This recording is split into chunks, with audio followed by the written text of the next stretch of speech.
দ্বিতীয় বিশ্বযুদ্ধের পর ইউরোপের সবচেয়ে রক্তক্ষয়ী ইউক্রেন যুদ্ধ বন্ধের সম্ভাব্য পথ নিয়ে আলোচনার জন্য মার্কিন প্রেসিডেন্ট ডোনাল্ড ট্রাম্পের বিশেষ দূত স্টিভ উইটকফ আর জামাতা জ্যারেড কুশনার 2 ডিসেম্বর মঙ্গলবার রাশিয়ার প্রেসিডেন্ট ভ্লাদিমির পুতিনের সঙ্গে বৈঠক করতে যাচ্ছেন। অন্যদিকে মার্কিন পররাষ্ট্রমন্ত্রী মার্কো রুবিও আলোচনা চালাচ্ছেন ইউক্রেন কর্মকর্তাদের সঙ্গে।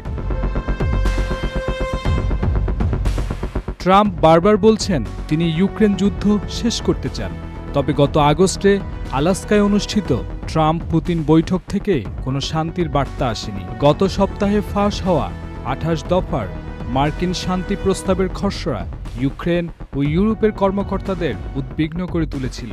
তাদের ধারণা, এই খসড়ায় ন্যাটোর বিষয়ে মস্কোর মূল দাবি ইউক্রেনের 1/5 অঞ্চলের উপর রাশিয়ার নিয়ন্ত্রণ এবং ইউক্রেনীয় সেনাবাহিনীর উপর আধিপত্য বিস্তার। ক্রেমলিনের মুখপাত্র দিমিত্রি পেসকভ জানান, উইটকফের সঙ্গে পুতিনের বৈঠকটি আজ হবে, তবে রাশিয়ার শর্তসমূহ নিয়ে তিনি কিছুই বলতে রাজি হননি। পুতিনও বলেছেন তিনি শান্তি আলোচনার জন্য প্রস্তুত, তবে ইউক্রেন কোনো চুক্তি প্রত্যাখ্যান করলে রাশিয়ার বাহিনী ইউক্রেনের আরও বেশি অঞ্চল দখল করবে। ইউক্রেনের মানচিত্র অনুসারে রাশিয়ার বাহিনী ইউক্রেনের 19% বেশি অঞ্চল নিয়ন্ত্রণ করছে। মার্কিন কর্মকর্তারা বলছেন, ইউক্রেন বা রাশিয়া কেউই তাদের ক্ষয়ক্ষতির সংখ্যা প্রকাশ না করলেও এই যুদ্ধে 12 লাখের বেশি মানুষ হতাহত হয়েছেন। এদিকে মার্কিন খসড়া প্রস্তাব ফাঁস হওয়ার পর থেকেই ইউরোপীয় শক্তিগুলো দ্রুত পদক্ষেপ নিতে শুরু করেছে।